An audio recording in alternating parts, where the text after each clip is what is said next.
We know that individual debt can be devastating. Are you concerned that the American consumer is so far in debt as a whole as to be a problem? And part two is, do you feel that our trade deficit with other countries is of concern to you? Well, the first question about debt, I think it's very hard to answer about the consumer as a whole. I get letters every day from people who have problems in life, and they revolve. I mean, they're either health or debt, and usually, frequently, the debt is connected with health. But it's been very easy for them to borrow money, and they're in over their heads, and it's all over then. And there's no question that the American consumer is somewhat more indebted in aggregate, but it's a very hard thing, I think, to come into conclusions about whether it poses a serious problem.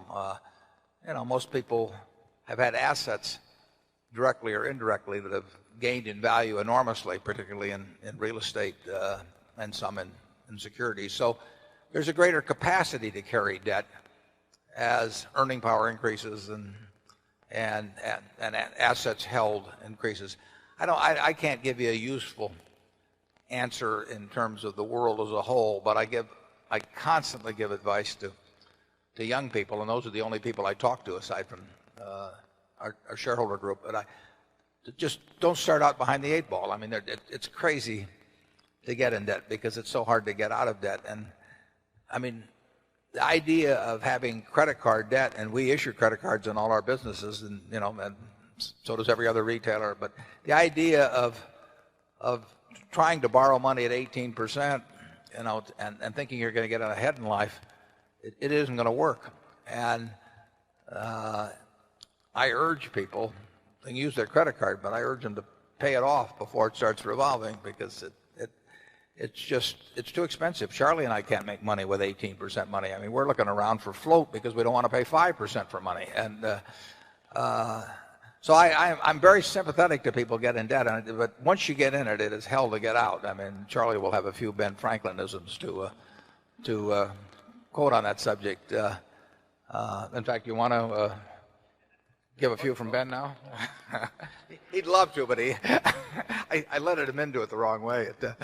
And then the second question about the trade deficit, that's a very interesting thing, because when you run a trade deficit, what you are doing is you're trading assets of one sort or of another for goods beyond what you're sending abroad. So in effect, you are selling off a tiny bit of the farm so that the country can consume more than it's producing. If you run a net trade deficit, the country in aggregate is consuming consuming more than it's producing. And if you're a very rich country, you can't even see it, because if you run a trade deficit of a few $100 billion, compared to an economy that may be worth, 40 trillion or something like that, you don't see it. But you're trading off a tiny bit of the farm every year to live a little bit better than if you just lived off the produce of the farm that year. And you can do it with IOUs if you've got a good record. You can't do it with IOUs if you're a country that's got a terrible record.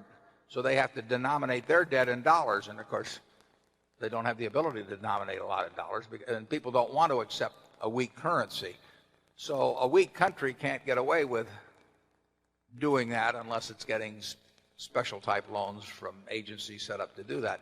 We can do almost anything we want in this country because we don't confiscate property, and we haven't destroyed a currency that the people have accepted in terms of payment for their goods over the years. But I basically think a significant trade deficit over a long enough time is a significant minus for the country. You won't see it, though, day by day or week by week or month by month. But eventually, if you trade for trinkets or whatever you're getting beyond what you're sending, and you trade away your assets, fortunately, some of the assets we traded not that many years ago, like movie studios and some of those things, the other people got the short end of the bargain on. But But by and large, it's not a good policy for the country to run large trade deficits year after year. Charlie? Well, that's certainly true if what you're trading for is trinkets or consumer goods or something. But of course, a developing country that ran a trade deficit to put in power plants and that might be a very smart thing to do. In fact, the United States once did that. Yeah, we did it with railroads in a huge way. But under modern conditions, do we look like a twosome that would love a big trade deficit? No. It's one thing to build railroads with a process, but it's another thing to buy radios and television sets. I mean, it depends what you're getting. But by and large, we run a trade deficit on consumption goods, and that's not a big plus over time.